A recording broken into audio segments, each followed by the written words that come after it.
मये समितीच्या नेतृत्वाखाली महामेळावा आयोजित करून मराठी भाषिकांच्या भावना व्यक्त करण्यासाठी आपण प्रयत्न करत असताना कर्नाटक सरकार मात्र परवानगी नाकारून महामेळावा दडपण्याचा प्रयत्न करत आहे। असे झाल्यास महाराष्ट्रात येणाऱ्या कर्नाटकातील कोणत्याही राजकारण्यांना फिरू देणार नाही असा इशारा कोल्हापूर शिवसेनेचे जिल्हाध्यक्ष विजय देवणे यांनी दिला।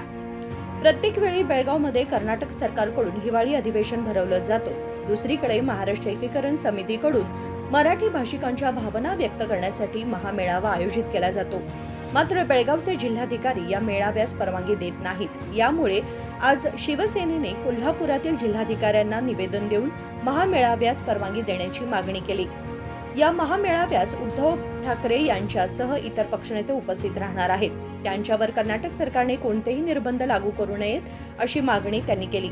पण जर कर्नाटक सरकारने महामेळावा दडपण्याचा निर्णय घेतला तर हिवाळी अधिवेशनादरम्यान महाराष्ट्रात येणाऱ्या कर्नाटकातील कोणत्याही नेत्यांना फिरू देणार नाही असा इशारा कोल्हापूर शिवसेनेचे जिल्हाध्यक्ष विजय देवणे यांनी दिला।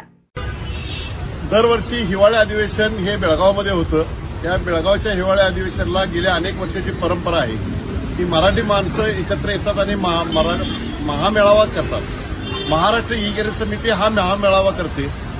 या महामेळाव्याच्या वेळी मराठी माणसांच्या भावना प्रकट केल्या जातात। बेळगावचे कलेक्टर याला परवानगी देत नाहीत, मोडतोड करतात।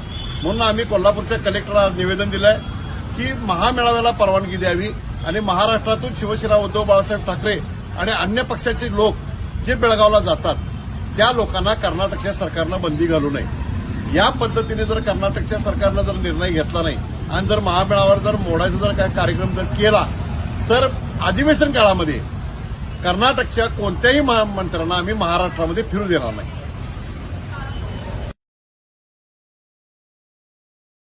राजशेखर हिरेमठ, KMM मराठी, बेळगाव।